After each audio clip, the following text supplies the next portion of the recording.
Et si on reprenait les bases de l'économie et de la finance? Commençons en douceur. Voyons si une capacité de poussée de 10% permet le décollage. 1.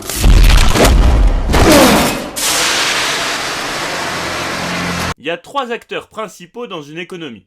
Les individus, comme vous et moi, les entreprises qui produisent des biens ou des services, et enfin les gouvernements. Nous, les individus, on consomme ce que les entreprises produisent. Donc quand vous allez acheter votre baguette de pain le dimanche matin, vous contribuez à l'économie. À la fin du mois, le boulanger qui a vendu un certain nombre de baguettes, il peut rémunérer ses employés. Donc là, on peut identifier 2 flux monétaires. Un premier qui va des individus vers les entreprises, on appelle ça des dépenses, et un deuxième qui va des entreprises vers les individus, c'est la rémunération.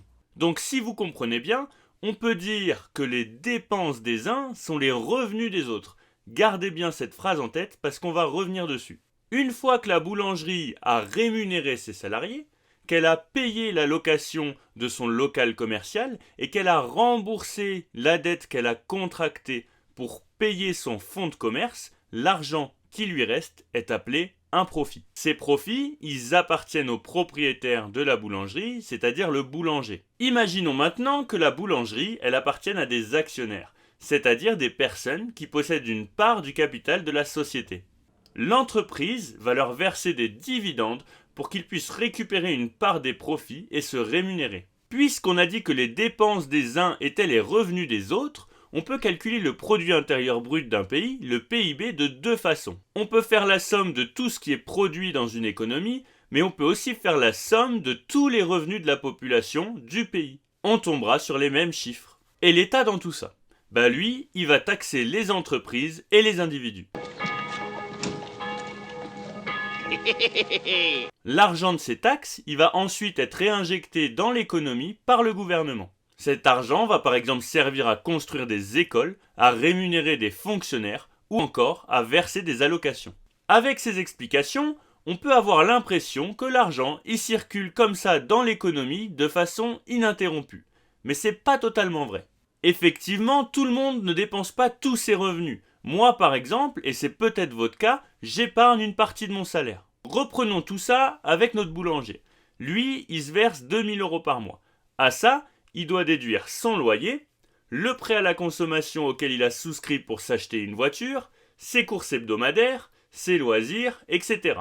Après tout ça, il va lui rester environ 300 € qu'il essaye d'épargner pour se payer un voyage. Donc notre boulanger, même endetté, il arrive à épargner de l'argent. C'est-à-dire qu'il est en excédent. Ses revenus dépassent ses dépenses. Prenons maintenant l'exemple de l'État français. Contrairement à notre boulanger, les recettes de l'État ne couvrent pas ses dépenses. C'est-à-dire que l'État dépense plus que ce qu'il gagne, notamment grâce aux taxes. Dans cette situation, l'État français ne peut pas épargner. Il contracte donc une dette, car pour dépenser plus que ce que l'on possède, il faut emprunter. Le problème avec l'épargne, c'est que ça bloque une partie de l'argent qui ne circule pas dans l'économie. Et justement, comme on l'a vu tout à l'heure, les dépenses des uns sont les revenus des autres. Donc si il y a moins de dépenses, il y a moins de revenus. Le but serait donc de réinjecter l'argent épargné dans l'économie. Et c'est là qu'on va parler de finance. Quand vous épargnez, à moins de posséder un coffre-fort, vous confiez votre argent à une banque, soit sur un compte courant, soit sur un livret d'épargne comme le livret A. Les banques, elles vont réinjecter votre argent épargné dans l'économie en accordant des prêts à la consommation ou encore des prêts immobiliers. Certains acteurs choisissent aussi de confier leur argent à des fonds d'investissement qui proposent des taux plus attractifs que les livrets classiques proposés par les banques. Les fonds d'investissement vont généralement utiliser cette épargne pour investir sur les marchés financiers. Ces marchés permettent notamment de financer l'économie et plus particulièrement les grosses entreprises et l'État, tout en permettant aux investisseurs de placer leur épargne. Il existe 4 principaux types de marchés financiers. Le marché des actions, qui sont des titres de propriété émis par les entreprises. Les actionnaires peuvent espérer une redistribution des profits sous forme de dividendes ou encore une prise de valeur de l'action, c'est-à-dire une augmentation de son prix de vente qui permettrait à l'actionnaire de faire une plus-value. Le but pour les entreprises est de trouver des financements chez les investisseurs. On a aussi le marché des taux d'intérêt, composé notamment des marchés obligataires où les entreprises et l'État se font prêter de l'argent par des fonds d'investissement en échange d'intérêts. Le marché d'échange, aussi appelé Forex, est celui où on échange des devises. Et enfin, la bourse de commerce, où s'échangent les matières premières et les produits de base, comme le sucre, le pétrole, etc. Vous l'aurez compris, sur les marchés, les fonds d'investissement ne sont pas les seuls acteurs. Nous, particuliers, nous pouvons aussi y investir notre argent. Donc, comme on l'a déjà dit, pour pouvoir se développer, les entreprises ont besoin de financer leurs activités. Une des méthodes à leur disposition pour obtenir des fonds ou des capitaux consiste à émettre des actions ou capitaux propres à l'intention du grand public, en les cotant sur une place boursière. Maintenant qu'on a défini ces marchés, on va pouvoir commencer à parler de spéculation et de trading.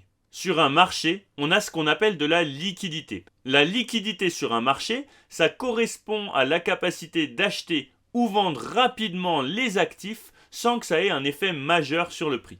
Plus un marché est liquide, plus il est facile, rapide et moins coûteux d'y effectuer des transactions. Le marché des crypto-monnaies est par exemple un marché très liquide. Pour un trader, la liquidité c'est une notion importante. Lui, il faut qu'il puisse échanger les produits financiers en fonction de leur valeur. Et c'est notamment en bourse que ce type d'échanges peuvent se réaliser. Pour gagner de l'argent, un trader, il doit faire une plus-value, c'est-à-dire acheter des actions le plus bas possible pour les revendre plus cher à un autre moment. Donc évidemment, que ce soit des actions, des obligations ou des options, tous les produits financiers cotés en bourse, ils ont un prix. Mais du coup, quels sont les facteurs qui déterminent le prix des actions? Quels sont les éléments qui provoquent la hausse ou la baisse des prix? Tout d'abord, lors de l'introduction en bourse d'une entreprise, généralement, la collaboration d'une ou plusieurs banques est nécessaire. Ces banques d'investissement, elles supervisent le processus et font une première estimation de la valeur de l'entreprise avant l'émission des actions sur le marché.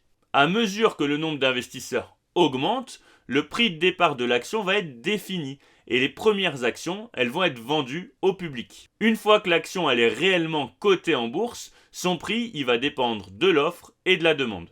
Et ça va dépendre de plein de choses, notamment de la psychologie, de la perception du public et de ses attentes, de l'actualité et aussi des performances de l'entreprise. Par exemple, si un scandale éclate, comme en ce moment avec l'affaire FTX, les investisseurs ils peuvent perdre confiance, vendre leurs titres et donc le prix de l'action va diminuer. C'est là qu'intervient la spéculation qui est très liée à la liquidité car elle consiste à parier sur le futur en anticipant les évolutions des prix et en prenant le risque que ces anticipations finalement ne se réalisent pas. Le but c'est de tirer profit des variations du cours des produits financiers. Et justement, comme on l'a vu, le but du trader c'est de faire du profit en achetant des produits financiers à prix bas pour les revendre à prix haut. Revenons-en à l'économie, car il y a une notion importante qu'on n'a pas encore définie. C'est la croissance. La croissance, elle permet l'élévation du niveau de vie général. Sans elle, la marge de manœuvre du gouvernement et des entreprises, elle va être réduite. Le nombre d'embauches va se réduire, le pouvoir d'achat va stagner et les marchés financiers vont être amenés à diminuer. On peut aller jusqu'à parler de récession ou de crise économique. Donc la croissance économique, elle correspond à l'augmentation de la production de biens et de services sur une période donnée. La croissance d'un pays, elle se mesure à l'évolution de son produit intérieur brut, son PIB, sur une période donnée. Mais alors comment est-ce qu'on arrive à créer de la croissance? Pour faire augmenter le PIB, a priori, il faut que les gens gagnent plus. Et pour ça, il faut qu'il y ait plus d'argent qui circule dans l'économie. Et ça tombe bien, parce que les banques commerciales, elles peuvent créer de la monnaie. Et oui, lorsque la banque prête de l'argent, elle n'est pas limitée par l'argent de l'épargne. Así que ya sabéis, alegría, fiesta e ilusión. Théoriquement, elle peut prêter autant qu'elle veut. Plus la banque prête de l'argent, plus elle gagne, grâce aux intérêts que lui doivent les emprunteurs. Mais plus elle prête, plus elle se met en danger, car cette création de monnaie dépend d'une dette. C'est cette création de monnaie qui va permettre de faire grimper le PIB. Donc pour les banques, la dette c'est un petit peu comme un investissement. Comme pour un individu qui achèterait un appartement en empruntant auprès d'une banque, dans le but de le mettre en location. il y a un effet de levier. Ça fait beaucoup d'informations, donc reprenons. Les banques créent de l'argent à partir de la dette. Certains emprunteurs sont susceptibles de ne pas rembourser leurs prêts et donc de ne pas payer les intérêts qui permettent à la banque de se rémunérer. Pour ça, les banques, elles sélectionnent les acteurs à qui elles prêtent de l'argent. Des acteurs qui sont susceptibles d'augmenter leurs revenus grâce à cette dette.